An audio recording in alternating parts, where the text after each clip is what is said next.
Գյորջյան Կասկադ 60 ամիս փուլային վճարում բազմաթիվ առավելություններ։ Պես որ այստեղ չկա դատախազ, որին հրավիրել էի քարտը։ Տեսեք, լսումները այս օրերին շատ կարևոր են, որովհետև ինքը իրոք օրակարգային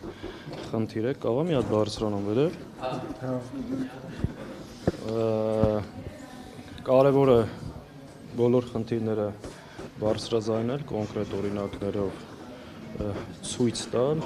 այս իշխանությունների անօրինականությունների, ռեպրեսիաների եւ առասարակ սահմանադրական կարգի դեմ ոտնձգությունների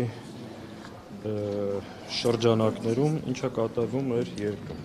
Գլխավոր դատախազը, ով մեկ շաբաթ առաջ այս դահլիճում մասնակցում էր մարտի 1-ի ողբերգական դեպքերի քաղաքական շահարկմանը, այսօր խուսափեց ներկա լինելու, որովհետև վստահաբար ինքը չունի հնչեցված փաստերին հակափաստարկներ եւ պատասխաններ այն բոլոր ապօրինությունների հետ կապված, որ նախաձեռնում կամ անմիջական մասնակցում է գլխավոր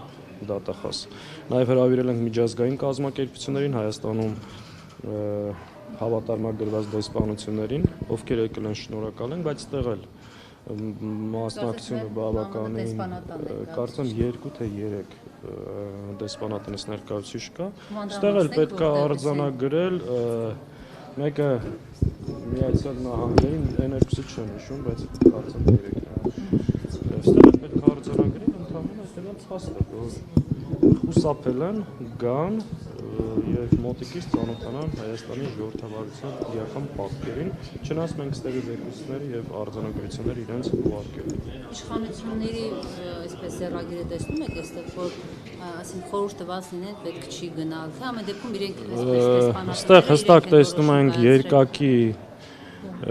ստանդարտ եւ մենք միշտ պետք է հիշենք, երբ որ ոստիկանությունը ցուցարարների վրա կրակ բացեց եւ 100-ից ավել վիավորներ քաղաքացիների շրջանում տեղ ունեցավ, Ձևամիության Հայաստանի ներկայացուցիչը Միացյալ Նահանգների դեսպանատունը ողջունեցին ուժային կառույցներին համաչափ քայլերի եւ գործողությունների համար։ Սա երկակի ստանդարտ է, որը վերջին տարիներին կիրառվում է եւ այսա ժողովրդավարության մասին իրենց պատկերացնում։ Անսաղաթելյան ընդդիմության բաց թողումը դուք չեք տեսնում այս հարցում, որ բավարար աշխատանք չի տարվել նրանց ուղղությամբ եւ բացի այդ տևական ժամանակի առաջարկվում է, որ միասնական հարթակ ստեղծվի, որը կկազմակերպվի եւ միջազգային գործընկերներին նաեւ նամակներ կուղարկվեն եւ տարբեր մեխանիզմներով կաշխատեն։ Հիմա ինչու դա չի ստեղծվում։ Հայաստան խմբակցությունը Դաշնակցության հայդատի գրասենյակները եւ մեր բոլոր արտաքին կապերով բարբերաբար Հայաստանում տեղ ունեցած բռնաճնշումների, ապօրինությունների, այս ամեն ինչի մասին մենք տեղյակ պահում ենք եւ նամակներով դիմում ենք։ Կա առաջարկ պատրաստենք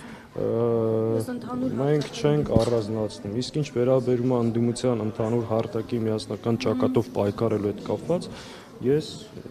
մի ամբողջական առաջարկություն եմ հնչեցրել ու դա ոչ միայն առաջարկություն, այլ նաև դրան հետևելու են քայլեր եւ գործողություններ։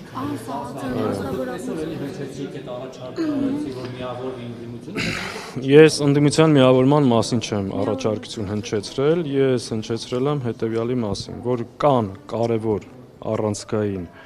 օրակարգային հարցեր, որոնց շուրջ ընդդիմությունը պետք է համագործակցի։ Հայաստանի բոլոր ընդդիմադիր ուժերը, պետական, ազգային մտածողություն ունեցող հասարակական եւ քաղաքական շրջանակները այդ հարցերի շուրջ պետք է համագործակցեն եւ մենք հաջորդ շաբաթվանից սկսելու ենք դաշտի դերակատար ուժերի հետ խորհրդակցություններ եւ կարծում ենք, որ դաշտում գտնվող ուժերը պարտավոր են համախմբել իրենց ուժերը, մեկտեղել եւ համատեղ ռեսուրսներով այս ռեպրեսիաներին դիմագրավելու համար։ Ընդհանուր միավորման մասին քննարկում չկա ու խոսնել ընդհանրապես դրա մասին չի։ Մի քանի հարցերի շուրջ այս իշխանությունների կողմից ձեռնարկված ռեպրեսիաներին, բռնություններին, ազատությունների սահմանափակման նկատմամբ ձևավորվել համարժեք հակազդեցություն, ընդդիմադիր դաշտում բացառել միմյանց նկատմամբ հակաքարոզչությունը, քաղբանտարկյալների իրավունքների հարցով ամբողջությամբ միասնաբար պայքարել, նաև իրենց իրավունքների եւ ազատության համար, ու նաև ակնհայտ է, որ այս իշխանությունը ամեն ինչ անելու է վերարտադրվելու համար, եւ այդ տեղի ունենալու արտահերթ կամ հերթական ընտրությունների միջոցով օգտագործել է ողջ պետական ռեսուրսը, բոլոր իր հնարավորությունները, փորձելու է քաղաքական հակառակորդներին չզոկացնել։ Այս հարցում եւս ընդդիմությունը պետք է համագործակցի եւ կանխի այս չարիքի իշխանության վերարտադրությունը։